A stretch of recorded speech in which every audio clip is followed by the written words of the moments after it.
Hey, Future Nick here. I just got done editing the episode, and I just want you to be aware that the first few minutes we did have some rough audio. It does clear up and it gets better. So, thanks for listening, thanks for watching, and on with the show. Click, click. There. Oh my goodness. Hello, everybody. Hello. Look at this. See, we still don't know what we're doing. And this is probably why Facebook makes us wait so long to actually go live on our new page. But I'm Nick. I'm Alex. And we're the Brew guys. And today's Alex's show. I don't know what's going to go on. So over to you, my good friend. Well, we started with the beers. Oh, yeah. Here, we better do that again. Here we go. Look, fresh pour. Or Snow Fence. Yep, Snow Fence by Blacktooth Brewing Company. There we go. It's a vanilla porter, and the reason I chose this Yes. is because we made a peppermint We did make a peppermint porter. I wanted to try another porter. I haven't tried a lot of porters. I'm very surprised that you bought this beer because you don't actually like dark beer. I know, but So try. I want to learn. Smells good. you poured yours very softly. Cheers. Cheers, everybody. Alex needs to speak up. He's super quiet. Here, let me see if I can do this. Help me out a little bit. Crank him up a little bit. Sometimes Alex gets a little hot. If he just sits a little bit closer to the microphone, it would help a little bit. Not too close. Watch. You got to monitor yourself. What do you think of it?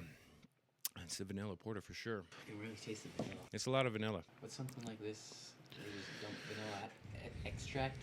Extract or real beans. As far as I know, Blacktooth is doing 20, 30,000 barrels a year. Like, they're big. They're up in Sheridan. So it's probably an extract of some sort to get the vanilla in there. At our size, we could actually use vanilla beans. And I've used vanilla beans. I've used vanilla beans in several beers. They're cheap. Actual beans are actually cheaper than extracts, but they're kind of inconsistent, and they're a lot of work. Yeah, that does seem. Yeah, I crush them. Yeah, you slice them, and you scrape them, and you cut them, and You get all that vanilla flavor. yep, and they have to sit in there a little bit longer. Can't hear him at all now. Alex, what's going on with our put my monitors in? We'll get this figured out. Probably not. But if I'm the only one talking, it'll make editing a whole lot easier. Yeah, we'll have one file. I'm just playing. Alrighty, well, I had some questions for you, Nick. Alrighty. All right. Let's get into this. Let's get into this. All right. What are your questions? Riddle your knowledge a little bit here. I don't have any knowledge. Oh, come on now. So I was listening to a podcast. Yes. And they were talking about a yellow rose beer. Yellow Rose beer. Yes. Okay. I gotta do some. Let's see where. Is Who that the- brews it? Is that the name of the beer? That is the name of the beer. Okay. Who brews it? Lone Pint Brewery. Lone Pint Brewery. And I believe it is a Texas-based brewery. Okay, that makes sense. But they were having a conversation because they talk about it being an IPA. But the malt is Pilsner, Okay. hops Mosaic, Yep. and it's a smash beer, so single malt, single hop. Is Yeah. it an IPA? I'm very impressed Yeah. that you know what Smash is. Yeah? Yes. I mean, yes. did research. A Smash beer can be an IPA. Okay. What makes an IPA? Hops. Hops. Yeah. Hops. Yeah. Hops. Yes. Yeah. So they were debating. They didn't think it was an IPA. Because there's only one hop. I believe that is why, yeah. You can't have a Smash beer that's one hop. Okay, so That's- being a Smash beer, they probably added the Mosaic hops at 30 minutes, 15 minutes, 5 minutes, and then several times in the whirlpool, and then dry hopped them. Okay.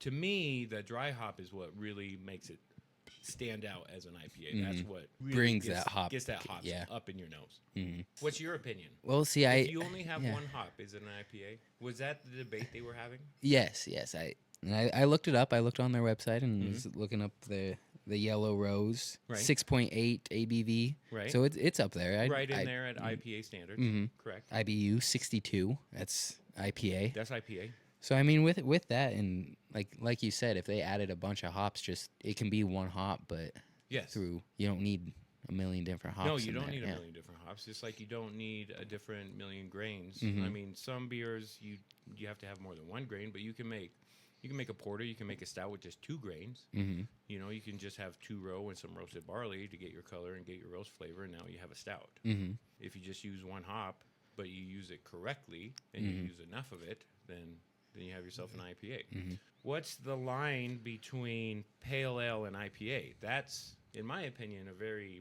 that's a thinner line. It's like what transitions from just pale ale to India pale ale. What do you think it is? I don't know. I'm asking you. I don't know either. It's a very confusing line. And I think it's very dependent upon the region that you're in. Here in Western Nebraska, several pale ales could probably be passed off as an IPA just because of our palate and how we perceive things. But if you were to take an IPA that we make here in Western Nebraska and you were to take it out to the West Coast, out to California, where West Coast IPAs are very bitter and very piney and citrusy, and if you were to take our IPAs out there, they would be like, this is a pale ale. Yeah, this is not an IPA. So I don't know. And I learned that when we were trying all those IPAs, that their IPAs are much different in taste, and I mean the color's kind of there, but the taste is completely different. They're a lot fruitier. Even throughout time, the color has changed as well. You know, an IPA back in the 80s and 90s was completely different than what it is now. It's just the style that's evolving and how it's going. Do you have a whole list of questions? Oh, I got a whole list of questions. You got a whole list of questions. Vicenta helped me on them too. Oh my goodness. I got some Vicenta questions. Have you ever made smash beer? Have I ever made a smash beer? Yes. No. Yes. Yeah, I make smash beers all the time, commercially or as a home brewer. What's your question? Well, commercially, I don't think. Is there any that are smash? Would be considered smash? So single malt, single hop. Most of our beers are actually only single hop. I know that. Right, we only add one addition because we're not trying to get that hop flavor and aroma. We're just like looking for that bitterness. So most of the beers we do are actually single hop. As far as single malt, do you count like acidulated malt as a malt? Is it considered in a smash? You're the... So I wouldn't consider acidulated malt to get in the way of a smash beer because really the only thing that acidulated malt's going to do is lower that pH in the mash so that we can be more efficient in our mash. And we don't have enough of it in there to derive any flavor from. You know, if we have 300 pounds of grain and we add 5 pounds of acidulated malt, you're not going to taste it at all. Now, if you add 5 pounds of roasted barley in there, are you going to taste it? Probably not. But you're going to see it. So there's a difference there. You make it a lot darker, right? And that's what Kolkar was. Kolkar was 2-row, and no, it was actually 6-row. 6-row and corn, and then just like a handful of roasted barley just for the color, but we didn't want to taste it, so it was literally just a handful. Is that still a single malt beer? I believe so. What's not a single malt beer? What kind of percentage? Of the grist? Less than 2%. I don't think is going to affect a whole lot. Maybe I'm wrong. I don't know. Maybe I could taste a Munich at 2%. I don't think I could. No. I actually did not know what a smash beer was until I started listening to that, and then I did some research. I was a little interested in it. Right. As a home brewer, I'm sure that happens quite often. Single malt. So, in my opinion, and actually I've thought about doing a couple of smash beers just for your benefit. In my opinion, a smash beer is a very good way to familiarize yourself with ingredients. Yes. So if you want to know what 2-row tastes like, that should be the only thing in there. And you shouldn't put any hops to get in the way. If you want to know what a particular hop tastes like, then you should not have an overcomplicated grain bill and just use that one single hop to really get an idea of what this hop is going to bring to the table. I think that would be beneficial for me because I don't know what a single one tastes like. We could taste them without brewing a beer. I don't think I would like the taste of those. No, you did taste some hops. Yeah, we sure did. How was that? It was not good. It was tasty. Yeah, well, how did the feeling afterwards? It lit me up. It was on fire for sure. Spicy hop. Yeah. I don't know why. I think the alpha acids in the hops very much lit my tongue on fire. But I did not succumb to the pain and spit the hop out. I did. I 100% did. How long was that hop pellet in your mouth for? Probably like 3 seconds max. Yeah. It wasn't in there very, very long. Did you get an understanding of what that hop was all about? I did. It tastes different in beer though. It does. Yeah. It does. I don't think you can actually pick out that hop flavor in a beer just because you put it in your mouth. But it was fun to do. It was. You can do the same thing with grain. So we can take a handful of two-row, we can take a handful of Pilsner, we can take a handful of Munich, and we can taste the two-row, we can taste the Pilsner, you can taste the Munich, and you can actually taste the differences in those malts just by chewing on them raw. Golden Promise is probably my favorite one to do because it's actually a little sweeter. It tastes better than... It does. But that taste that you're getting with them dry is probably a much different taste than in a beer. Maybe a little, but it gives you an understanding of what it is you're working with. Okay. I want to see you put some roasted barley in your mouth. I don't think I'd like that. It'll be just as fun as the hops. Just as fun as the hops for sure. Another thing they had on that podcast was, this was actually an ad, but AccuBrew. Do you know what that is? I have no idea what AccuBrew is. It was a probe or a sensor that you put in the tank, in the fermenter tank, and it's every 15 minutes it's taking gravity readings. Ah, yes. Okay. Yeah. And it's like sending it out Wi-Fi or Bluetooth or whatever. So you're able to monitor it all the time. How useful do you think that is? I mean, in big scale, I see that probably pretty useful when you're trying to keep the same flavors every time. And what I really see a use for that for is knowing exactly when fermentation is over. This summer, when we're slammed and we're trying to move through these tanks as quickly as we can, and we don't have time to let a beer sit an extra week. You know, we want to know exactly when fermentation is done, so that we can crash it and move it and put another beer, so we can turn that tank over. I see that being very useful. Just knowing your yeast and having an understanding of what your yeast does in this particular beer, I think can get you the same results. And those changes that we made to our brewer logs, how long until we get to 50%, how long until we get to our estimated attenuation. I think will go a lot farther in understanding what the yeast is actually capable of. Not be reliant on a $300 piece of equipment. Yeah, that's the thing is I was like, this isn't useful, but for us. But do you know any other breweries that use that kind of? No, I know home brewers who use something similar. It's the same kind of thing. I think Jay uses a tilt hydrometer. It's a little probe that he puts in his little fermenting bucket, and it's constantly sending out readings about fermentation. And I've seen logs, and the logs are kind of crazy because it always ticks up. You see the gravity tick up before it starts coming down. Really? But yeah, and I'm not sure why or what causes that to be. And Jay's kind of confused about it. I don't know. Maybe he's figured it out by now. But it's always up and then it's down. And seeing that curve, just us taking our gravity readings once a day, and we kind of form our own curve, they look very similar. Yeah, I figured it. Yeah, it's similar. Yeah. Dan does not see any beards from eating the hops. Oh, Dan. You just wait. It's coming. It takes some time after the hops. Remember? Yeah, it's just like in the springtime when you sow your garden. We gotta just water like it. That. Yeah, we gotta water his beard. It'll probably take a couple more IPAs. That hazy's done. Hazy is done. Hazy is done. It's on tap. We tapped it yesterday. You tapped it yesterday, yeah. I think, right?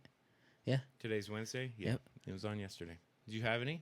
I didn't. Why? Because I don't like hazy. It's your responsibility to know what every brand tastes like. I knew what it tastes like the day before it got caked. Yeah, but you have to know what it tastes like coming out of the wall. I probably like it a little more. Maybe you might. I think knowing what it tastes like coming out of the wall, so that when you taste it in 3 weeks and you're like, something's off. Something's wrong. So let's fix this.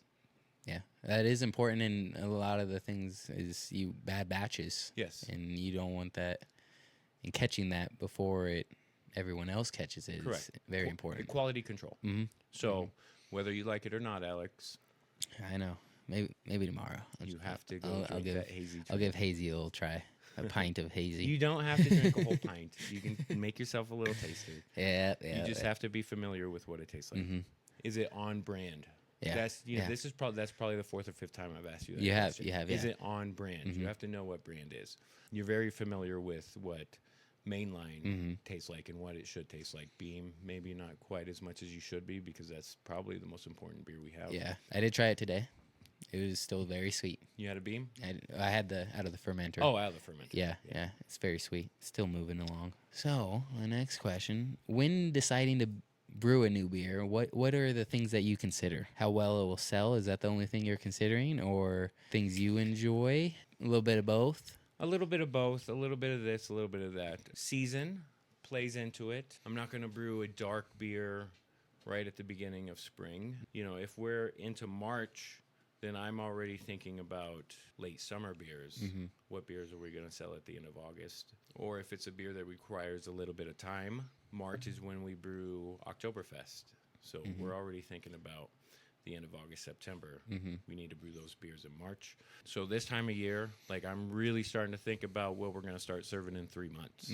Probably need to really start getting into those sour beers. As far as a new beer, You come up with an idea, and is that when you decide to? Is this something worth going for? Or? Doing a brand new beer is something that I kind of drag my feet on. For instance, White Ale Express is something that I thought about doing for probably a year and a half. Yeah. And any like brand new crazy new beers usually take me a little bit of time to finally devote myself to. Well, it takes a Let's lot. do it. Yeah, it takes a lot. You want to really dial that in and do it. It's not really recipe related. Me dragging my feet is kind of I don't know if I want to. These are already selling good. Right. Yeah. It's These like, are and selling. where am I going to put it in? What am I going to take off? You know, if I don't already have an open hole, then when something new is done, I have to remove something from the wall. And then you're just sitting on it. Right. It's not. Yeah. Then those kegs aren't selling. There's a lot of things to think about when doing a new beer. It's definitely easier to take an old recipe and put a twist on it. And that, in my opinion, is a new beer. It's easier in the back for sure, because this is a beer that I'm already familiar with, and just like changing one or two things, it now becomes a new beer. That's kind of what the peppermint, how that went. Right. So peppermint. Yeah. And actually this vanilla porter. Peppermint porter is the same as Track Bed, which is our vanilla porter, which is the same as the chocolate raspberry, chocolate raz, and the same as the chocolate cherry that we usually are used to do for Valentine's Day. Same base beer recipe, just kind of different secondary ingredients that were added afterwards. Which it comes out with a completely different beer. Yeah, you get a completely different beer, you get a completely different flavor profile, but as far as I'm concerned, in the back, making the beer on brew day, I'm making Panhandle Porter, which is actually the name of the base beer. If you don't mess around with it later, it's called Panhandle Porter. If you were to come up with something new, how would you go about it? See, I think that's really hard, because like you don't want to come up with something crazy that nobody will drink. There is that fear. Yeah, sure, it might be good one or two, but then it's just sitting around doing nothing. So correct. So I do like the idea of like taking an old recipe and changing it and making a new beer out of an old recipe. How dramatic would you change said recipe? Well, that depends what I'm going for. Right.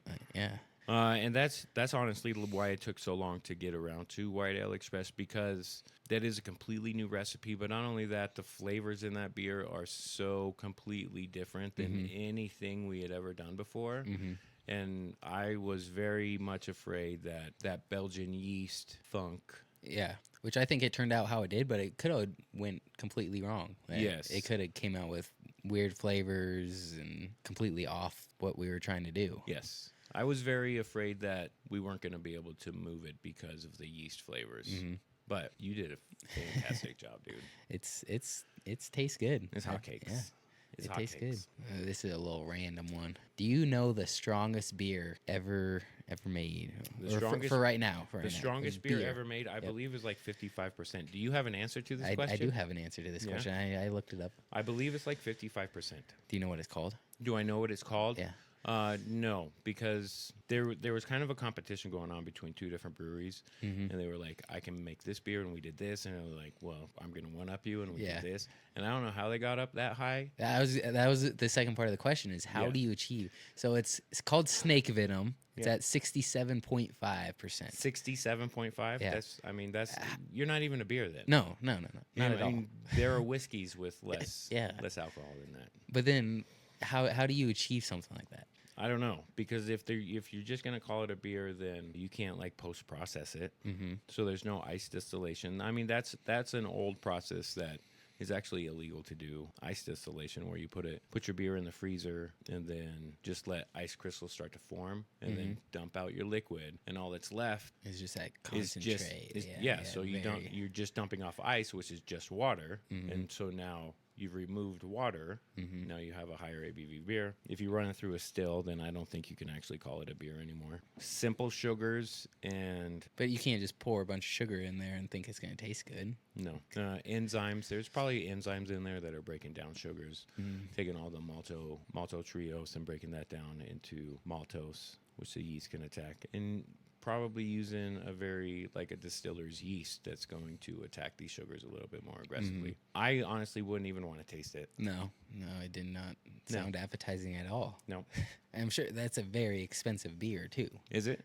Did you look up the price? I think it was like $49, but it wasn't in $49 for how much? I don't think it was in English. Or not English, USD. Is it Canadian or Australian? Dan, are you familiar with snake venom? Kelly? Has anyone heard of snake venom? Who makes it? Brewmeister. Where are they at? Okay, it's $62. $62 for how much? 330 milliliters. 330. So just a regular That's bottle. 11 and a half ounces. Yeah. Moray, brewed in Moray. Yeah, I wouldn't even want to taste it. No, I don't think it would taste good. I don't think it would taste good at all. And that's one of those beers. That's kind of like the world's hottest hot sauce. Yeah. Like, no one enjoys it. It's not enjoyable. Not at all. You're doing it to prove a point. That's not why you got into this? No. To make high. I got into this because I love beer and I love drinking beer. And I think beer is a fantastic beverage. It tastes great. And in my opinion, there is a beer for every single person. They just have to go find it. They can't be afraid to trying new things. Right. And that's what I've enjoyed. I'm trying new things. Right, Mr. Busch Light over here. Yeah, I know. But Busch Light might fall off after a while. It won't. It won't. You'll always have your favorite. Always have your staple. But you should be willing to try something. You know, you don't eat just white bread. You put ham and mayonnaise and cheese on your white bread, and now you have a more complex substance that you enjoy a little bit more. Yeah, more than just bread. I'm not saying that taking a piece of white bread and eating the piece of white bread is disgusting. No, there are times where I just want to eat a roll, for sure. Sometimes ham and cheese go really well with that white bread. And that's the difference between a light beer and a porter. Just a little bit extra in there. Some extra ham and cheese. Yeah, every beer is different. Every single can out there is different. You shouldn't be afraid of it. That's why when I was looking for all these, I was like, what's something different? Yeah, I don't think you're going to like the other one that you brought over. I don't know. Maybe you will. But, I didn't think you would like this either. I'm very surprised that you... I think it tastes pretty good, actually. Very surprised you even bought a porter. Well, I wanted to try it since peppermint porter. Good job. I wonder about the high ABV as well. You would use a special yeast and pitch multiple times. Yeah, for sure. You got to have a special yeast that can... Ethanol is actually poison. So yeast get rid of it because they can't handle it. And when the ABV gets so high, they will poison themselves and they will kill themselves. So that's where the multiple pitch goes in there. Very good, Dan. Yes, absolutely. Probably have to dump the yeast off and start over. But even then, you're at a point where it's too high and it's your yeast just can't handle it. What is your favorite style of beer? American Pilsners or just regular Pilsners, any kind of Pilsner. Yellow beer. I enjoy easy drinking beers. You can have them all day. Easy drinking beers that I can have multiple of. Does that fall under any particular style? Yes, no. It should be light on the tongue. It shouldn't be super overly carbonated and give me a gut ache after a couple. The flavor should be calm enough that it's not going to burn my palate out because, again, I do want to drink multiple beers. I want to have a beer in my hand instead of a glass of water. I'm not out there to get drunk. Mm-hmm. I'm not out there to like just get as drunk as I can, as fast as I can. This is just the beverage that I would prefer to drink all day long if I could. Mm-hmm. Some people may have a problem with the way that I drink, but I have a problem with the way that other people drink. Yeah. You know, Yeah. like this is just what I prefer. Instead of having a soda in my hand, like, Mm-hmm. if I could have a beer in my hand all the time. Again, if I could make a 3.2% beer, you know, just because I enjoy the flavor of it. I really do. The 3.0 beers don't sell. I don't believe we could sell it. I could be wrong.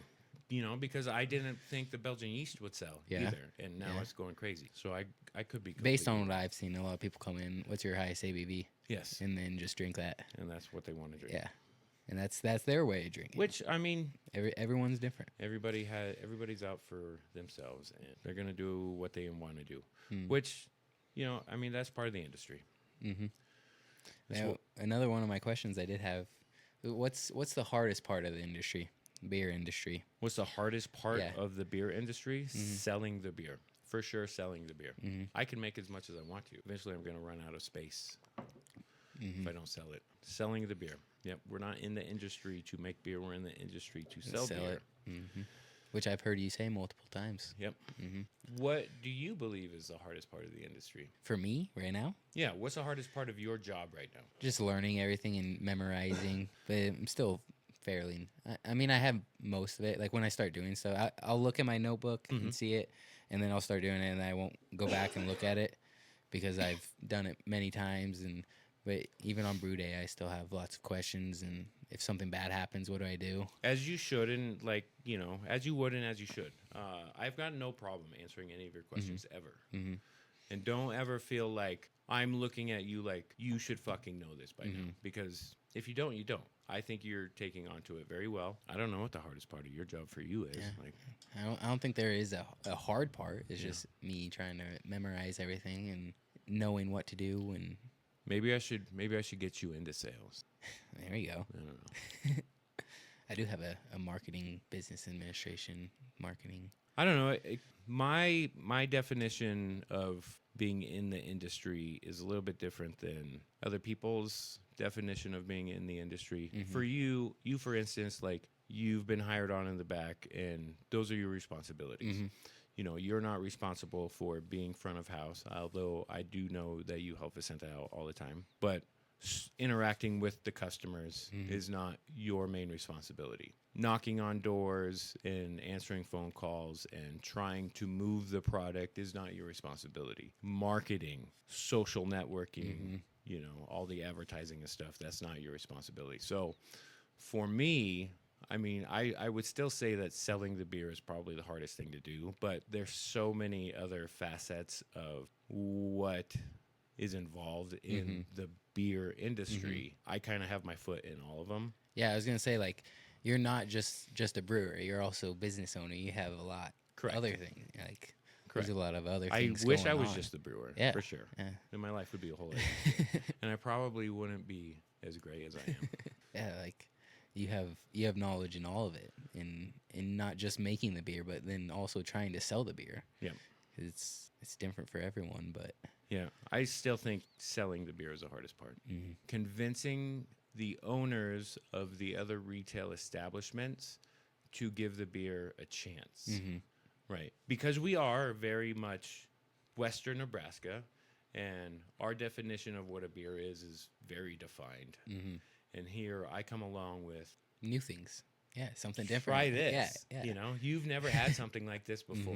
And I mean, there's always pushback. Like, and we are small, right? So that definitely doesn't help. You know, we're only doing 120, 150 barrels a year. So like nobody knows about us, even though we've been here 6 years. Nobody knows who we are. Getting everybody else to be open-minded about the product. And I think that really goes along with like moving the beer. Well, before I started there, I probably, if I saw your beer on the shelves, I want to try it. Absolutely. Yeah, I'd go buy Busch Light because that's what you know. But getting people to be open-minded about trying something new is difficult. Teaching Alex all the different parts of the industry. Teaching Alex may be the hardest part of my job. Yeah, probably is. Test your knowledge. Drinking with Alex might be the funnest part of my job. Yeah, this is the enjoyment of the week. Right. It is. Talking about beer, drinking beer. I could talk to anybody about beer all day long. Well, you know a lot about it. You did your research. You spent the time to. Yeah. I've been doing this for a long time. Yeah. When did you start homebrewing? I started homebrewing in 2007, 17 years ago. Yeah. So you know a lot about beer. I don't know a lot about beer, but I think you know more. I probably know more than the average beer consumer. Yes, 100%. That is always my problem. I love the taste of beer, but I can only drink so many before I'm too drink to enjoy life. Yes. I think Dan has a 3% beer, and I think he said it sells pretty well, but different market. It is a different market. I don't know if it's light enough on the palate that you could drink it all day. But give me a beer instead of a water. Yeah, that's frowned upon sometimes. It's frowned upon all the time. Even in my own house. Alex was 5 in 2007. Yeah. Yeah, that was a long time ago. I was. And how old were you? Older. You started homebrewing. 29. Yeah, that's not that old. Yeah. I'll be 23 in 21 days. 21. Your birthday's this month? Yeah, 21 days. I'll be 23. Your birthday's on the 29th? Yeah. Wow. I didn't even know that. I mean, I'm sure I would have known about it as it came up. So, the next one is, you know this one, but what beer is advertised as Beechwood aged? It's a beer by Anheuser-Busch. Yes. I used to refer to them as Diesel back in my drinking days. Diesel, huh? Yeah, Diesel. But the main thing was, how is that achieved? Why are they able to call it Beechwood aged? Because they actually aged the beer on beechwood. So in their lagering tanks. Have you've never taken a tour of Anheuser-Busch? I haven't. No. You should do that. So go down to Fort Collins and just tour the Anheuser facility. You'll have an idea of what's going on because you are familiar enough with the process. What you'll see is like you'll get on an elevator, you go up the stairs, and there's a hallway, and you'll look down, and there's this ginormous tank, and there's another ginormous tank. You have a mash tun, you have a lauter tun, boil kettle, whatever. And what you'll see is a dude sitting at a computer, a big console, like pushing buttons. That's the master brewer. Brewing. Pushing buttons on his computer. Brewing there on his computer. And the tour guide will give you, like, the spiel and walk you down another hall, and you'll see the bottom of some fermenters and some yeast propagation tanks. At the time that I took the tour, like, I was very unfamiliar with all the smells and aromas that went along with brewing, and it was just like, it was gross. And then you get to go back into the lagering room. So a lagering tank is like a fermenter turned on its side, or it's like a bright tank turned on its side. It doesn't have a cone. It's round on both ends. The junk doesn't have as far to settle. Right? It's lagering. You're cold storing it. When they fill up these tanks, they actually lay beechwood on the bottom of these tanks, and then they fill it up so it actually sits on actual wood. And the beechwood actually, they say, carbonates the beer. There might be some interaction with yeast or something, but some kind of interaction is going on with the beechwood, and it actually naturally carbonated the beer. Is it beneficial? I don't know. Yeah, I don't get any wood flavor when I drink a Budweiser. But then they say they also like take all the beechwood after they've used it and mulch it and give it to the city of Fort Collins, and all the mulch that you see around town is actually from the Anheuser facility. From their beechwood. Yeah. That's interesting. Does that also let all the junk fall in through the wood? It would settle on top of the wood. Yeah, I don't think the wood's gonna move around. It'll just like. Is it like a straight flat, or do they crisscross? I don't know. I don't know how they sprinkle it. I would say they probably just have big bags of mulch, big bags of beechwood, and just like throw it in there, shovel it in there. They're big tanks. Yeah. The tour guide said that one tank holds enough beer. If you were to drink one beer an hour every single day, it would take you 96 years to drink through one of those tanks. And you walk into this room, it gets cold, and you look down, and you see just row upon row, and they're stacked up, row upon row upon row, and then it goes down that way, and it's another row upon row upon row, and a row upon a row. And each one of those tanks is 96 years of beer. Yeah, they make a lot of beer there. Holy cow. Crazy. Did you ask all the questions, Alexander? I have not got to your questions yet. We haven't got to Vicenta's questions? You joined just in time. Vicenta, do you have a question? Oh, she had questions. Does she know one of her questions? I'll participate with the chat. I'll let the chat engage. Ask questions. I need another beer. You beat me done? I didn't. Okay. I thought it was good. I enjoyed it. That was an empty beer bottle. That was the empty ones. Yeah, we'll do it. I've been here since it started. Oh, well, I haven't got to your questions then. Yeah. If you've been here since you started, then you know. Yes, I know. All just can't remember them now. Dan, I heard a story that the beechwood ferments the beer further, and that's where the carbonation comes from. Not sure if I believe that. I'm not sure if I believe it either. Maybe they put it in like a couple degrees before terminal and just say, and we're going to let the beechwood take care of it. Mm-hmm. I don't taste any wood character in a frickin' Budweiser. Yeah, I've had a Budweiser. I think it's more marketing than anything. Yeah, sounds good. Have you taken the tour, Dan? Have you been down there to Fort Collins? It's a great tour. Wow. I really like the New Belgium tour, though. Yes, you absolutely need to. In fact, I think we should take it as a business. Maybe come June, when our bartender is able to join us, we can take a business trip. We'll start at Flyover. We have to. Then we'll start at 719. There we go. Then we'll go to Flyover. I mean, I can take you over to Scottsbluff, and I can get you to our Flyover whenever you want to. Mm-hmm. And then we can go see Christian at Scott Free. Mm-hmm. I don't know why I could never remember that. So what are we drinking? Some amber ale from Dry Dock Brewing Company. That's a very original name, isn't it? It is. Amber ale. Yeah. Do you know what kind of style it is? An ale? It's an amber ale. Here's our fresh pour. Classic malty English style ESB. Oh, an ESB. So it's not just an amber. It's actually an ESB. That's a British style. You'll have to... English special bitter. I did hear ESB in those podcasts. I did not look it up. What is classified as an ESB? And why? I don't know. Do you want me to read you the style guidelines? Yeah. Classic malty English style ESB. Well, I'm looking way more forward to this than I was just thinking it was an amber. Because it's an ESB? Yeah, exactly. Cheers. Yeah, that's what I thought. Old? Did you look at it? I didn't. That's a canned on date. Jeez. Yep. As soon as you took a drink, you knew. as soon as you took a drink.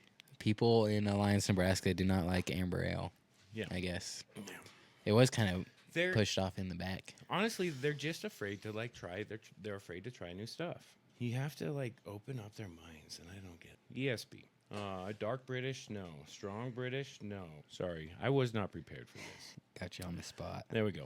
So, British beer. Ordinary bitter, best bitter, strong bitter. Probably ESB would be closer to a strong. While you're looking. Dan, the podcast I started listening to is How Not to Start a Damn Brewery. How not to start a brewery. He's learning everything that we do at Brewery 719. I'm learning things of what not to do. Yeah. Let's just go with best bitter. No, strong bitter. Yeah, strong bitter. Overall impression. I'll do overall impression and comments. Yep. Overall impression. Average strength to moderately strong British bitter ale. The balance may be fairly even between malt and hops to somewhat bitter. Drinkability is a critical component of the style. A rather broad style that allows for considerable interpretation by the brewer. Comments. In England today, ESB is a fuller's trademark, and no one thinks of it as a generic class of beer. It is a unique but very well-known beer that has a very strong, complex malt profile, not found in other examples, often leading judges to overly penalize traditional English strong bitters. In America, ESB has been co-opted to describe a malty, bitter, reddish, standard strength for the U.S. British type ale and is a popular craft beer style. This may cause some judges to think U.S. brewpub ESBs are representative of this style. That didn't really tell us anything, did it? Not really. I also don't think this is bitter. Well, there's a reason for that. There's a reason for that, for sure. It's a little old. Share with the chat how old this beer is. Flavor, medium to medium high bitterness with supporting malt flavors evident. The malt profile is typically bready, biscuity, nutty, or lightly toasty, and optionally has a moderate caramel to toffee flavor. Hop flavor moderate to moderately high, typically with a floral, earthy, resiny, or fruit character. Hop bitterness and flavor should be noticeable, but should not totally dominate malt flavors. Moderately low to high fruity esters optionally may have low amounts of alcohol. Medium dry to dry finish. Generally no diacetyl, although low levels are allowed. How old is this beer? This beer was canned on 2/26/24. February 26th of 2024. It's almost a year ago. That was last year. Yeah. It was last February. Yeah. And you can taste it. You can. What can you taste? Cardboard. You can taste cardboard? I mean, it doesn't smell. It's the same flavor that I get out of every beer. Mm-hmm. And you don't really taste anything. I describe it as a very sweet candy. It's just there. That's disappointing. I'm disappointed. That's disappointing. Where's the box? This is the one that came in a box, right? Yep. This was my first time buying different beer. Okay, Alex. We're going to learn a lesson. If you buy stuff in a box, the date is usually on the box. Your homework is to find the date on the box. Okay? Alrighty. My homework due right now.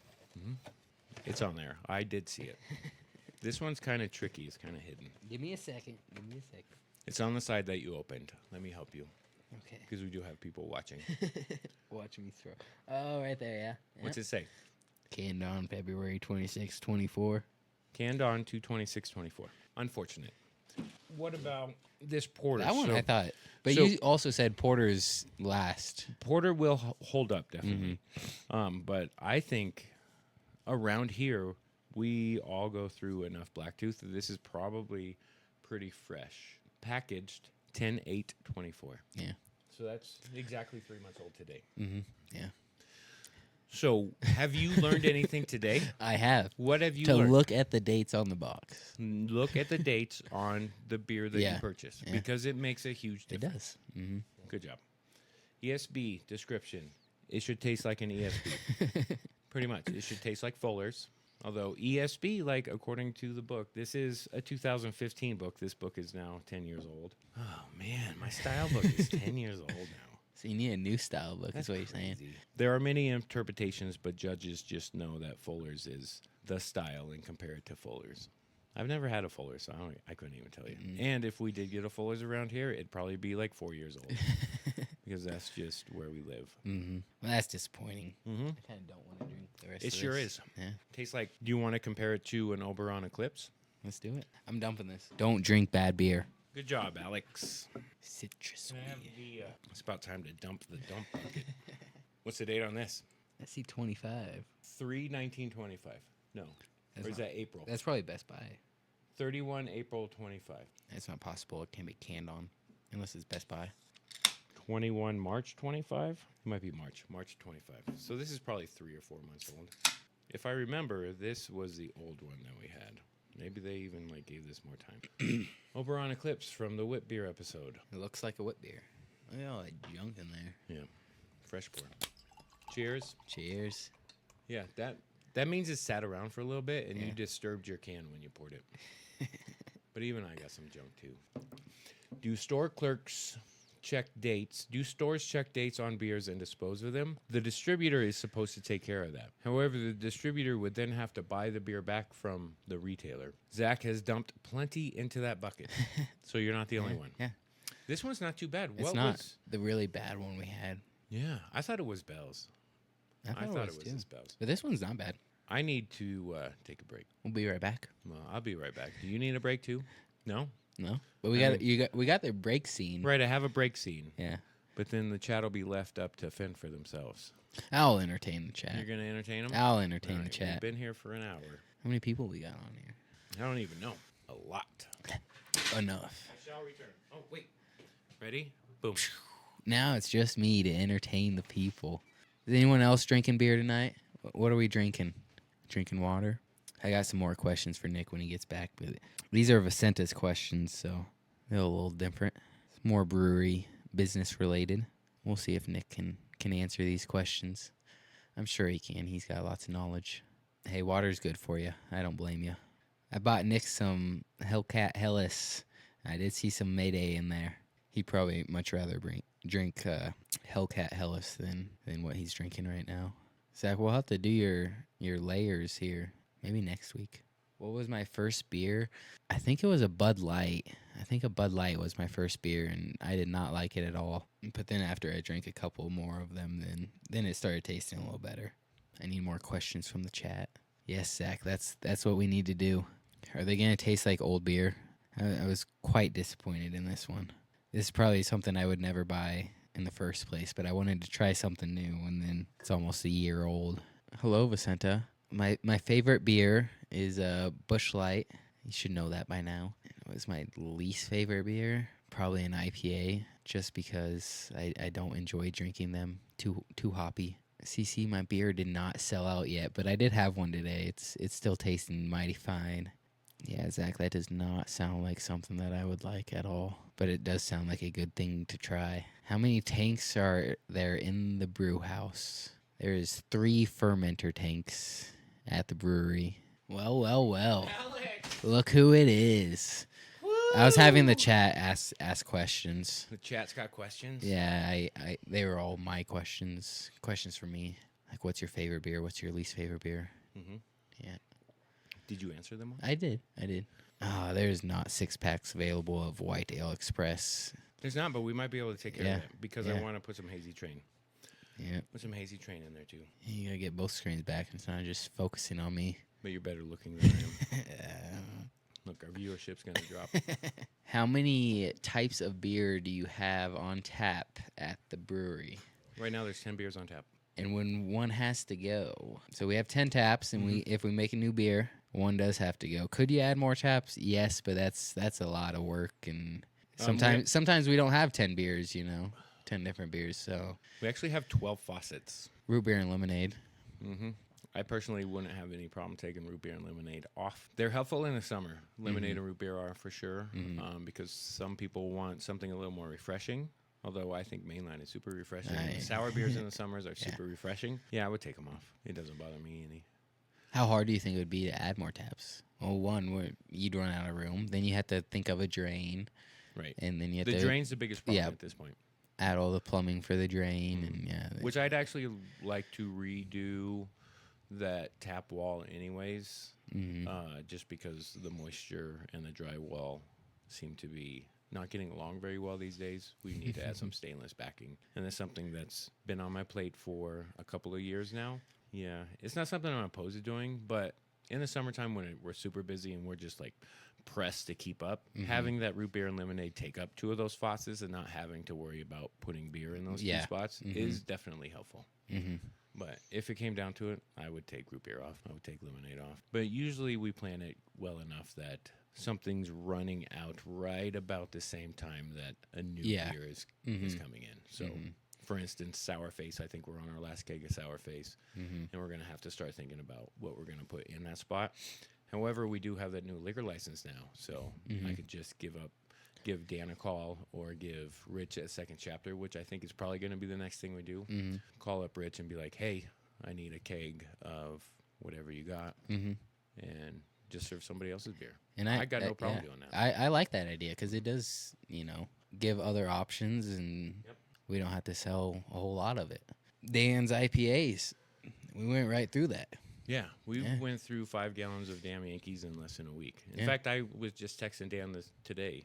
He was asking me this and that, and he's like, "Do you need another one already?" I was like, "Already, dude. It's been gone for 3 weeks. It lasted a week." Luckily, we had something to take over when it did run out, but that's the hardest part of brewing is timing. But it's also something that you learn to recognize the patterns of, and that when my patterns get screwed up, like, it really freaks me out. Anytime we get a new account, anytime we get a new wholesale account and they want this beer, it freaks me out because now all of a sudden I have this much less beer and I wasn't expecting to have that beer just like taken away from me all of a sudden. And it just freaks me out every single time. In that podcast, they talk a lot about distributors and how that can happen is they want this and then you have nothing. Now you got nothing. Yeah. And it's 3 weeks before you're going to have it. Yeah, you can't if you brew it the next day, it's 3 weeks. You can't just pop it up the next day and say, all right, now we have more. How's your Oberon Eclipse. Yeah, it's not my favorite beer. I think your white ale is actually better. I had one today. It was quite tasty. Yeah. It's something that I don't think I would have liked before trying it. If I just saw it on the board and went in there, I don't think I'd be like, oh yeah, that's something I like. I don't think you ever would have even given it a shot. Mm-mm. No. I agree. Yeah. Honestly, if it weren't for the fact that your girlfriend is a bartender there, you would never have stepped foot inside of my place. I don't know about that. I can guarantee you that. I don't know. Well, I wouldn't go in there by myself and drink a beer. My glass has a chip in it, and I'm kind of upset about it. Didn't Vicenta get you 2 of the same glasses? Or are those a little different? Vicenta got me 1. 1. She bought me 1, and DJ bought me 2, so Okay. we do have 3 of these around. I'm done with the chunks in that beer. The chunks aren't tasting good. Yeah, I guarantee that as well, Dad. That you would never have stepped in foot inside the brewery. Yeah, I mean, you're probably right. Yes. It's in the bottom.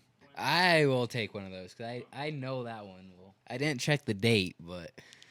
Did you check the date on this? Does it have Canned a date? on 12/20/2024. It'll taste good. This is, how old is that? 12/20. A month? Less than a month? 8 and 11, 19 days. Yeah. Yes. How many times did you go to the Brewery 719 before you knew Vicenta? How many times did you go there, Alex? 0 times. 0. Because before he knew Vicenta, he wasn't 21. That is true.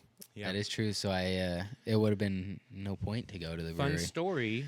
Alex actually drank beer with me the day after his 21st birthday. Mm-hmm. I did. Do you want to tell him And how that went? We went to the brewery. We were closed. Don't forget that part. Oh, yeah, we were closed. But I was like, we can go drink beers. You're 21. Let's go drink beers. Did we ever, share with the chat what we're drinking? We didn't. It's gonna be a surprise. Nah, I think they see. I bet Dan knows what this is. Oh, yeah. And Dan knows that I love this beer. It's a fantastic beer. Boom. There it is. Hellcat Hellas. Hellcat Hellas. 19 days in the can. That's fresh. Dude, it's beautiful. Look, It I can is. see your face through the glass. That is super clear. And the bubbles. Yeah, baby. Got some good beer now. That makes me happy. Oh, see, Dan saw it. Yeah, Dan already knew. He sees it. Dan already knew. You didn't have to show him the can. Yeah. So anyway, back to my 21st.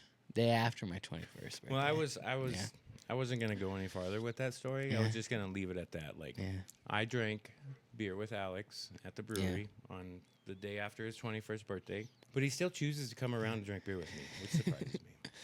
Much like He did feel bad though. Much like we do now, Nick had me try all the beers. Yeah, Yeah, some of them just they didn't sit well with your stomach. They didn't. Let's put it that way. There we go. Yep, did not sit well.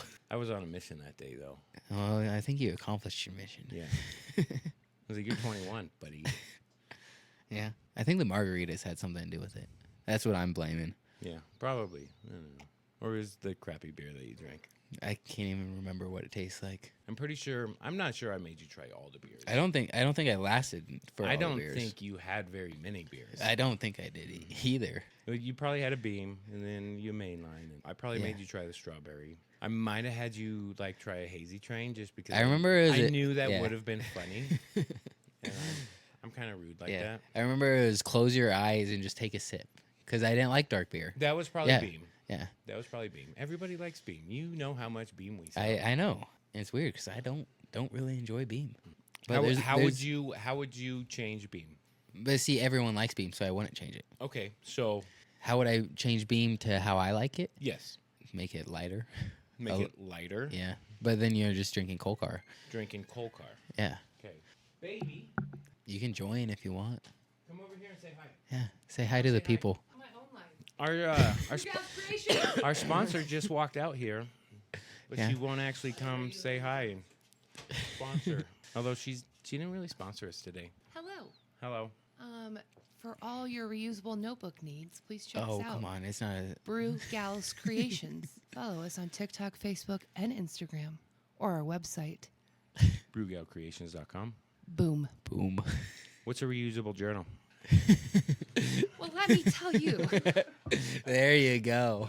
So we sell reusable journals. What is that? I can put anything you want on a cover, and then we have inserts that go inside of them. Line, blank, dotted, 2025 planners, Where can I buy these at? reading tracker, brewgalscreations.com, or on TikTok.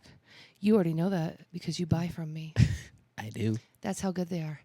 Hello, Daniel. Your wife would like a notebook. What's his wife's name? Tony. That's how I know she would like one. I can make her one. You can even put her name on it, can't you? I can. Yeah. Cursive print. Does it cost anything to personalize a notebook? Absolutely not. I do that for free. What Dang. kind of styles? What can I get on my notebook? I'll put anything you want on it. Anything. Take a drink of Dan's beer. Tell him it's delicious. It is delicious. I'm drinking energy drinks right now, but it's delicious. Look how clear it is. You can compliment the clarity on it. And now back to our regularly scheduled program. I still got some questions for you. I got all Vicenta's questions. Yeah, you got all of Vicenta's questions. Yeah. Although Vicenta hasn't asked any of her own questions. I know. Alex, ask your questions. I want to see his answers. Alrighty. That means they must not be very... They're good questions. I made sure I only wrote down the ones that I thought were... I got these before I came over. Yeah, she's watching us. She should be close. She told me that she's been on since the beginning. All right. Ready, go. Does ABV affect the beer flavor? Yes and no. Explain. Next. So when I saw this, I was like, yes, it does.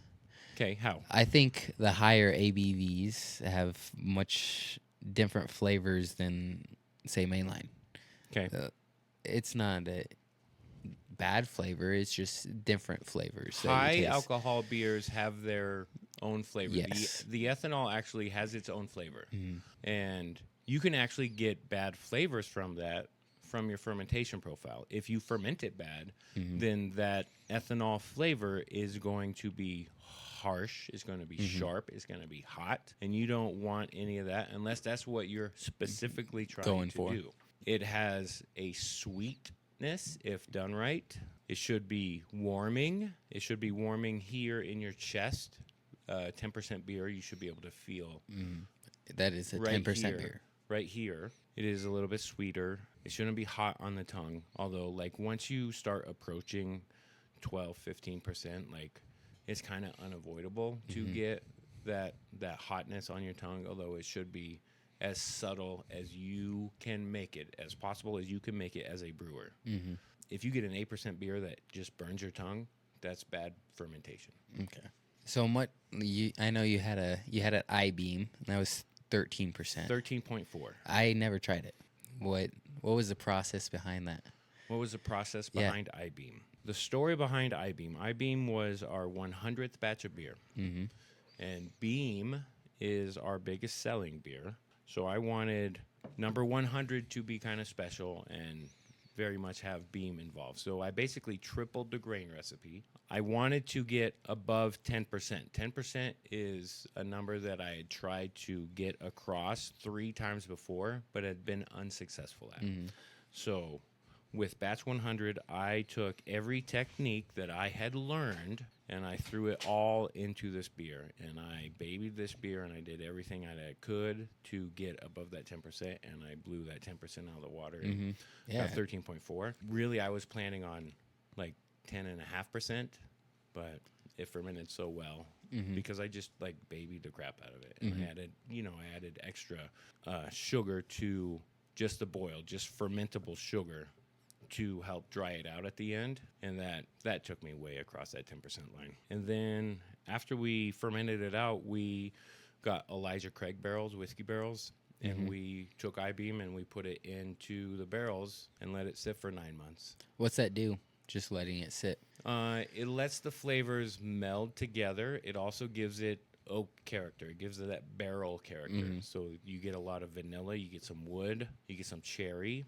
And I knew we were going to pick up a little bit of cherry just because of the grain bill. So then after 9 months, we took it out of the barrels and we actually put it on cherries and let it sit for another 2 weeks on cherries. So it was barrel aged, it was cherries, it was 13.5%. There's a lot of work that went into that. It was. And I will never make that beer again. I'm super proud of that beer. I honestly think I-beam is the best beer that I've ever made, and I don't think I'll ever be able to top it. I could never replicate it just because of that barrel aging process. Like, every barrel is completely unique. So I will never be able to make a beer that tastes exactly like IBM ever again. So I'm just not even going to try. The barrel not only introduces that wood character, that vanilla character, that cherry character, it also oxidizes a beer. So you get a little bit of that old, stale, cardboardy. But in a beer that's 13%, you pick it up as a sherry note, as an old wine note. Yeah, like it's supposed to be there. Yeah, it's supposed to be there. Complimentary. Yeah, it was a great beer. I hear about it all the time. All the time. I mean, yeah, all the time. People are wanting IBM. 100+ batches ago. Yeah. And we sat on it. Like I priced that beer accordingly because of the amount of grain that went into it, because of the barrels that went into it, because of the fruit that went into it, because of the time it took to mature. I mean, you sat on it for 9 months. You can have a child in 9 months. Like, yeah. So I priced it accordingly, and people didn't want to pay the price. But the people who did were rewarded. Very much were rewarded. And those are the people that ask you about that beer to this day. But it took us a long time to go through because 13.5%, I'm not going to give you a pint. I cut the pours and I increased the price on smaller pours. So, like, we made our money back on that beer for sure. But it took a long time to go through. Doesn't matter because that beer held up to age very well. Do you want to? Do you want to taste it? I have some cans. They may not be the best representation of what it was because they were canned straight off of the faucet and not through a proper canning machine. But I would like to try it because I hear about it all the time. I mean, anyone that's ever been there before is like, do you have I-Beam? I have 4 cans. Even the hops people that came in. Do you have I-Beam? Okay. And well, Dan, I'm gonna have to finish your beer. No, you're gonna just pour it. Cheers.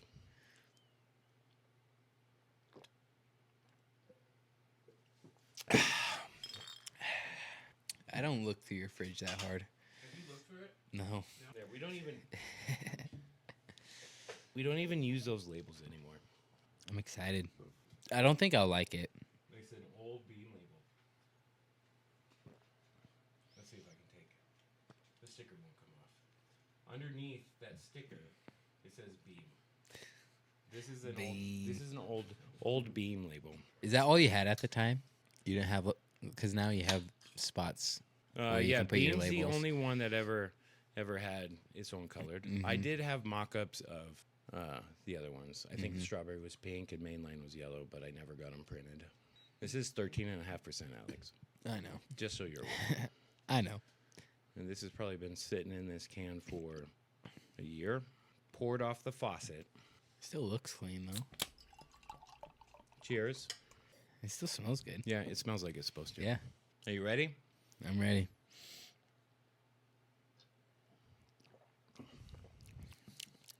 Yeah, that's what it's supposed to taste like. It's very sweet. It is. And it always has been. It is cherry. I can taste cherries. You can taste the cherries? Yeah. Okay, so I want you to try it again, and I want you to try and find wood. I want you to try and find oak. What you may find is you may find whiskey, right? You may find that Elijah Craig, but I want you to kind of like look through focus the on the whiskey and try and find the oak. Yeah.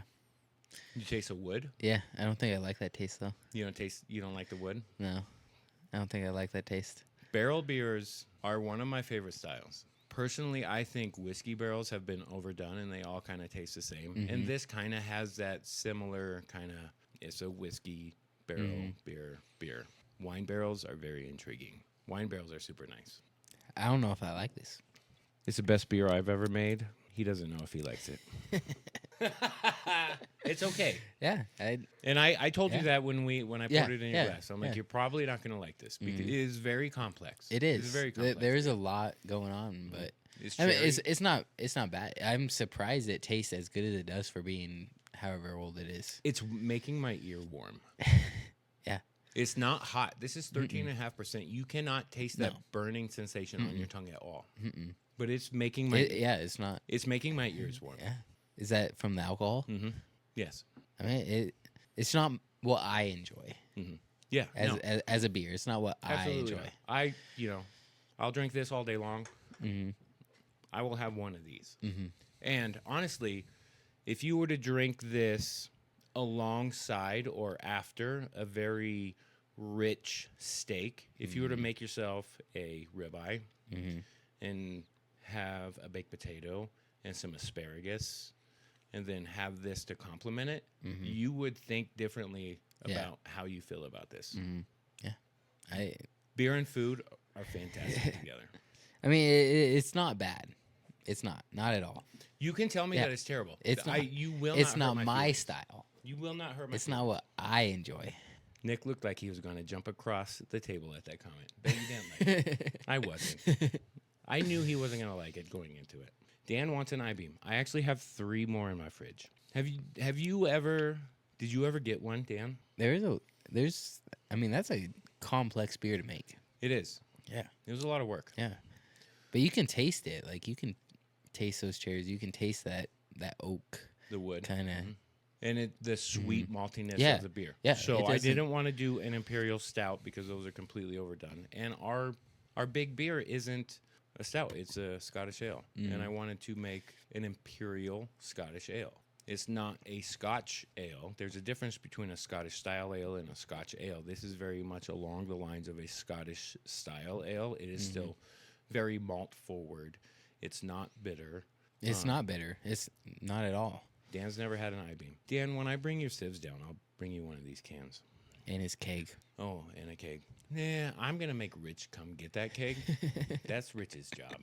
Because Rich owes me money for that keg. Well, there you go. Again, like I'm surprised these held were up, these though. were poured straight off a faucet. So Well, that's why I'm surprised it held up. Like, you can't. Maybe there's so much other stuff going on that covers it up, but you can't.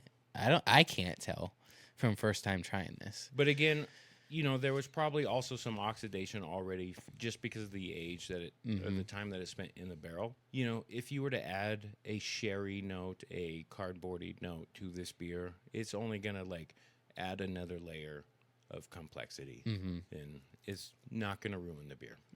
Yeah, exactly. I mean, Make Rich come get it. He should have been there today. Rich hasn't even called me. Do you need another beer? I'm not on his list of priorities, which is fine. I get it. your one keg. Yeah. Changes as you let it sit and warm a bit too. Okay. Really? Yeah. Oh, it absolutely does. Okay. So Let it sit. let it sit. I'm gonna let it sit. Would you like to ask more questions? Yeah. Do you have Zach, more how questions? many I-beams have you had? That's mine for Zach. But I do have more questions for you. Whoa, Vicenta. Vicenta, wait a minute. Yeah. Vicenta. That's a cheering There you crowd. go. What happens when you overcarbonate? It makes it very difficult to pour. It does. Yeah. Makes it very difficult to pour. If you take it really far, it actually will start to burn your tongue. The carbonation, when you drink it and you put it in your mouth, it actually creates carbonic acid. So think of that first drink of Pepsi that you take in the morning and you get that burning sensation on your tongue. That's actually carbonic acid chewing through your tongue. The same thing will happen in a beer. It'll create a very sharp, harsh feeling, make it difficult to pour, make it difficult to package. It's not fun. Remember the time that I forgot to shut off the CO2? Yep. Yeah, I remember that time. I was quite freaked out. I thought I ruined it. It's not the end of the world. Luckily, it didn't ruin it, but I 100% thought it was ruined. No. And that's, in my opinion, that's not overcarbonating a beer. Taking something that's supposed to be 2.7 to 2.8 volumes up to 3.2 volumes. Is it overcarbonated? Yes. Is 3.2 volumes a big deal? Probably not. For mainline? No, absolutely not. If you were to put 3.2% in something as heavy as this, that'll be a problem because this will just turn into complete foam and you're not going to be able to do anything with it. I was freaking out. You don't know, but I was freaking out that day that I realized I overcarbonated and I forgot to shut it off. No, it's not a big deal. Yeah. It's not a big. Most sodas, Pepsi, Coke, most sodas are actually carbonated to 4 volumes. If you get up to 4 with a beer, then you're going to have issues at packaging for sure. But there are ways to decarbonate the beer. Yeah. Let the head pressure off and let the carbonation in the beer Slowly come it's out. going to equalize. Then you let the pressure off and you let it equalize. What you're going to do is you're going to tie up that tank for an extended amount of time. That's the biggest problem with overcarbonating a beer. It's just The then tank you time gotta sit there to and fix the problem. Yeah, sit there and wait. Yep. But does it affect the flavor? I guess. It'll make it sharper. If you don't do anything about it, it's going to make it sharper on your tongue. So you will taste it if you could. over carbonate it. I mean, you're not going to taste the difference between 2.8 and 3.2. Mm-hmm. You're not going to taste that. All right. Was it easy to sell beer during the pandemic? I already know the answer to this. Yes and no. It's kind of a double-sided coin. Mm-hmm. It really is. The pandemic changed a lot of things. The pandemic has completely changed everything. Mm-hmm. And it still continues. I mean, like, you still see effects from it now. I mean, we're 5 years later. We got shut down. Come March, it'll be 5 years since we got shut down. Mm-hmm. Since we got told by the government that we can no longer be open, Mm-hmm. that we can no longer do business. 5 years. And yeah, absolutely, we still see the ramifications about it. Is it as prevalent as it was, say, 2001, 2000, or 21 and 2022? Mm-hmm. No, but people's opinions about gathering and what it is they want to do when they go out were greatly affected by having to spend 6 months inside and not be able to socialize at all. Mm-hmm. That changed people's perceptions about what it is that we can do when we go out, what it is that we want to do when we go out. Mm-hmm. And that during the pandemic, it was difficult to sell beer because we couldn't distribute. Mm-hmm. What did you do during the pandemic? We sold beer to go. So people could come in, get beer, and leave? Yeah. So luckily, and the only thing we were doing back then was crowlers. Mm-hmm. We had gotten the crowler machine 5 months before we got shut down.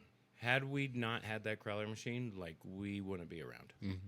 We wouldn't have been able to do anything. Growlers, we could have done growlers, but it was just beer to go. People came in to support, for sure. They came in and got beer. They couldn't stay. They couldn't sit. They couldn't socialize. It completely changed everything. Luckily, we didn't distribute, and we weren't dependent on those sales, distribution money because everybody else got shut down too. Mm-hmm. So even if we had been able to distribute, all those bars that we were selling beer to, they would have stopped buying beer. Yeah. We would have had to buy the beer back from them because it was going to go bad because they can't go through it. Draft, it killed draft. Now, had we been in 6-packs, and this is actually kind of why I thought it was so important that we did get a canning machine, then we would have been better off because we could have just completely shift focus from our tap room to 6-packs and distribution. I would have signed on with a distributor. Had we had a canning machine, then I would have, like that, signed on with the distributor, and we're going to package this beer. We're going to move it through. We're going to get it on store shelves because you can still go to the grocery store. Yeah. Mm-hmm. You can still go to the liquor store, and you can buy our beer there. It would have helped a little, but then, coming out of it, I would have been in that contract with that distributor, and then I'd kind of be SOL right now. Yeah. So, yeah. I don't know. Is that something you still want to be in? Yeah. Maybe we'd be better off. I have no idea.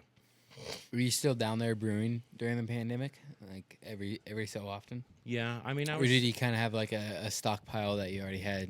So the thing about beer to go was, and Zach said we did deliveries too. So we did, like, we had an online store. You could order your beer. We'd fill up the crowlers, and we'd actually bring them to your house. Mm-hmm. Beer to go moves a lot of beer at once. So while I wasn't making as much money, the beer that we did sell through was kind of about the same. So as far as production, I did feel a slowdown, but it wasn't a complete halt. Yeah. Mm-hmm. That pandemic changed everything. Yeah. The world's a completely different place because of it. 100%. Well, let's move on from that. What was the main reason you started Brewery 719? What was the main reason I started Brewery 719? The brewery? Was that just because you homebrewed for, how many years did you homebrew before starting? I started homebrewing in 2007. We opened in 2019.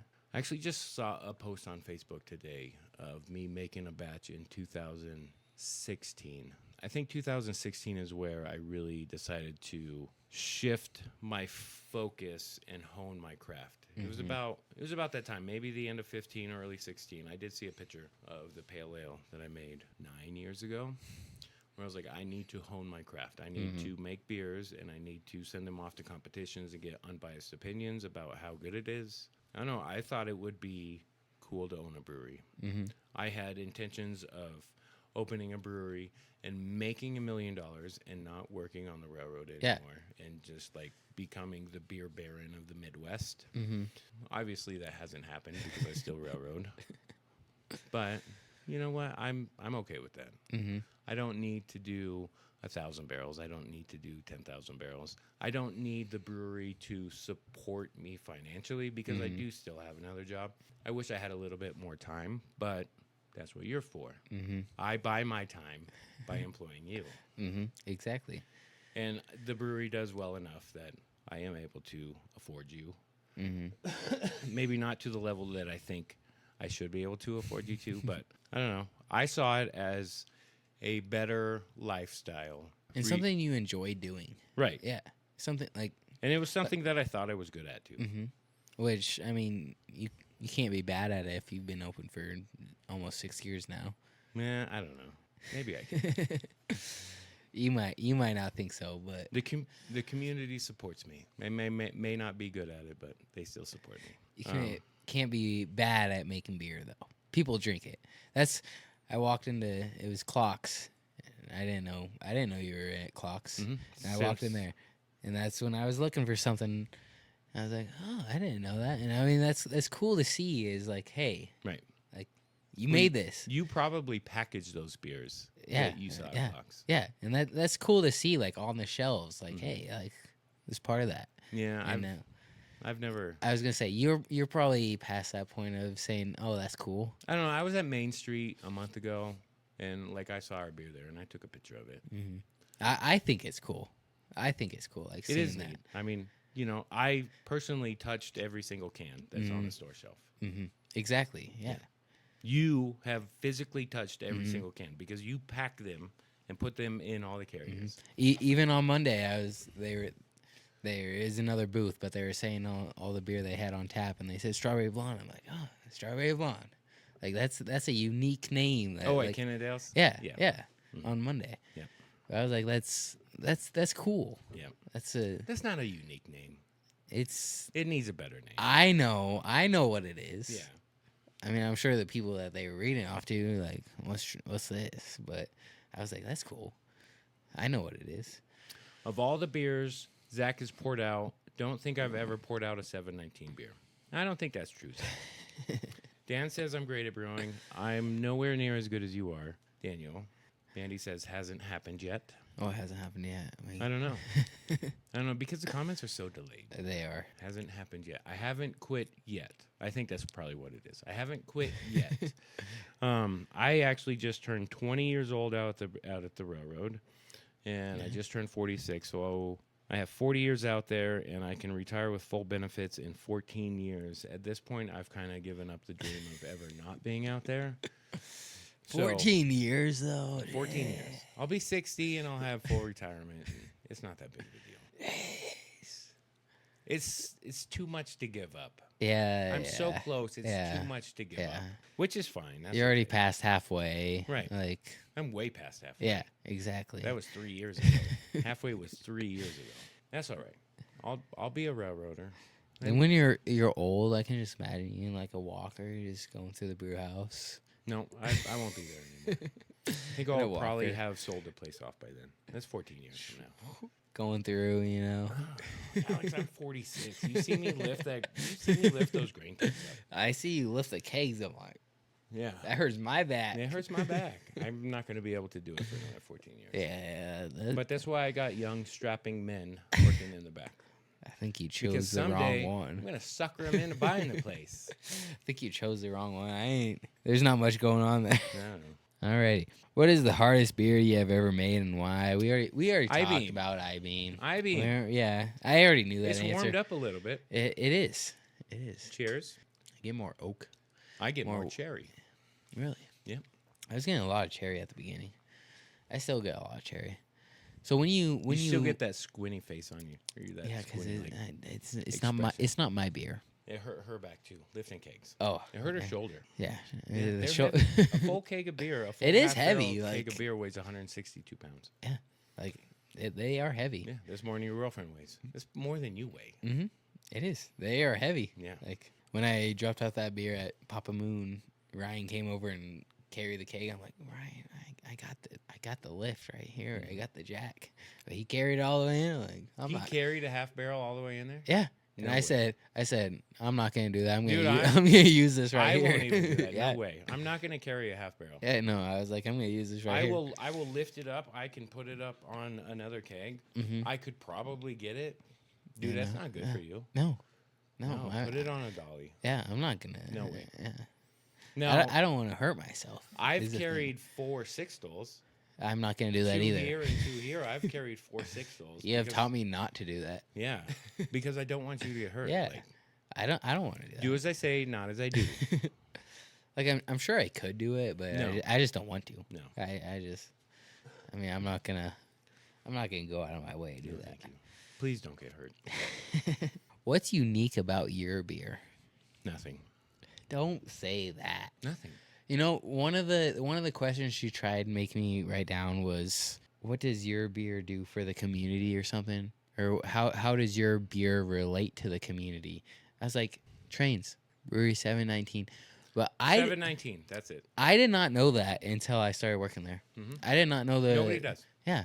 I've answered that question 10,000 times. I did not know that until I started working there. Yeah. What's the number on the train? Mm-hmm. Yeah, nobody knows. You know how many times that when I was a kid, That I played on that train? That's part of my story. Yeah. That's exactly a part of my story. As somebody who grew up in this town, you had a brother who played baseball. You were down at these baseball fields. The train was right there. You don't give a shit about your brother playing baseball. Guess what you're doing? You're over there playing on that train. But nobody knows anything about this train other than it was always a staple of something you did when your brother played baseball. Everybody loves this train. Yeah. Nobody 100%. knows what the number is. No. None of my brothers even play baseball. My mom would just bring us down there. We just play on the train. Just play on the train. Yeah. Yep. Because it was, like you said, it was a staple of growing up here. Dude, and it's so run down. I haven't been there for a while. When you guys have like a day off, like take a trip down there and like just look at it. Like just driving by, you're like, hey, that's neat. You don't pay any attention to it. Get out and go up to it. It is so run down and worn out. Like it's not okay. When I was a kid, like I went up there, I played, I ran all around it. It was the coolest thing. Yep. I was on a train. It's not okay. Yeah. It's been neglected for far too long. Speaking of which, hello. Do you want to ask your question? Is working at the brewery different than what you thought it would be? When she asked this question, I was like, well, your dad's also a business owner, so it's a lot different than just working at a brewery. So that would be my answer. I didn't just hire on as a brewer. I literally overnight became an entrepreneur, which is not just a brewer. It's not just front of house. It's not just marketing. It's not just the CEO. Like literally, I do everything that needs to be done down there. I'm the handyman. Yeah. I'm the lawn guy. It's everything. Yeah. So it's a whole lot different. And those are just little things that I didn't think about when I had this great aspiration, inspiration to start a brewery, to chase my dream. I just wanted to make beer. Like, that's all I wanted to do. I just wanted to make beer and have a good time and let other people have a good time. But there's so much more that goes into running a business than just making beer. Yeah. It 100% is, yeah. And it's all stuff that I had to learn on the fly as we went. Stuff I could be better at, for sure. I don't know about that. Yeah. I'm sure you learn on, like you said, learn on the fly. Like, oh, hey, I need to do this. Yep. I need to do this to run the business. I need to do this. What does this involve? Luckily, I'm kind of good at learning how to do stuff. I'm kind of good at teaching myself how to do stuff. So if something needs done and I don't know how to do it, it's not going to take me long to learn how to do it. Learn how to do it. And learn how to do it like rather effectively. I might have a learning disorder. That you have to learn everything. Yeah. That you do. Yeah.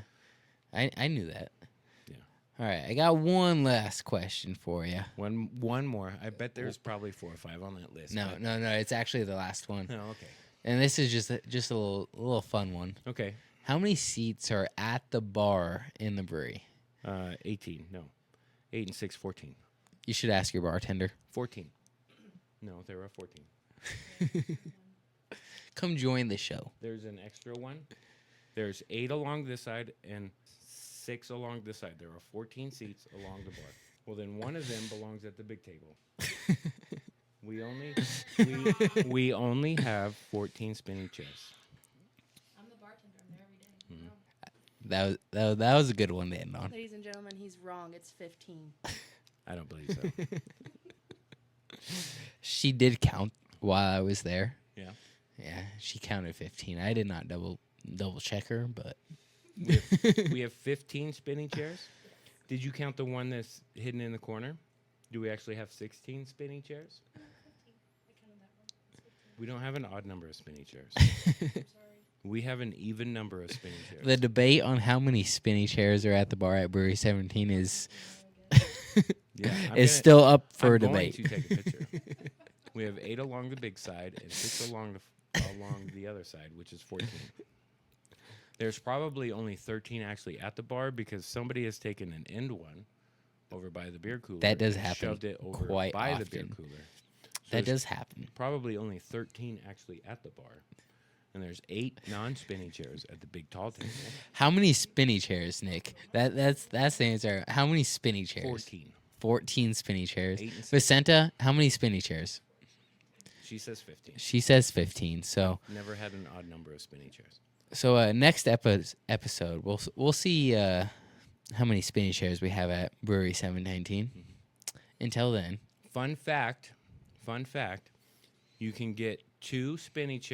per panel on each space at the bar. I did not know that. Yeah. That's how I know it's I a usually number just- because it's 8 and 6 per panel. 2 of them fit in between the up and down slots. I built that bar with my dad. That's why he asked why she asked the question. Mhm. It's because she wanted to know.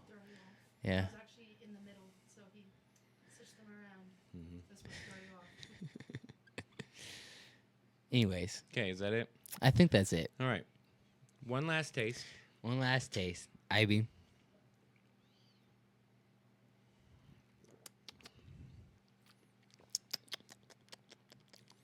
Best beer I ever made, buddy. I disagree. All right, that's fine. Best beer you ever made? Best beer I ever made. Okay. Well, that's it. I'm Nick. I'm Alex, We're the Brew Guys. and we will see you next week. Thanks for hanging out.